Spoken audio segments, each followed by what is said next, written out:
నా మైలో కోసం అమ్మ చేసే గోరు ముద్ద ఆరోగ్యం కోసం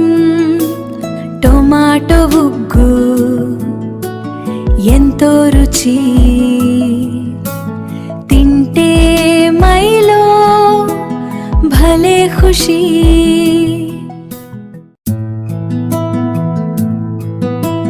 చిన్ని చిన్ని బువ్వ నా మైలో కోసం అమ్మ చేసే గోరు ముద్ద ఆరోగ్యం కోసం టొమాటో ఉగ్గు ఎంతో రుచి తింటే మైలో భలే ఖుషి।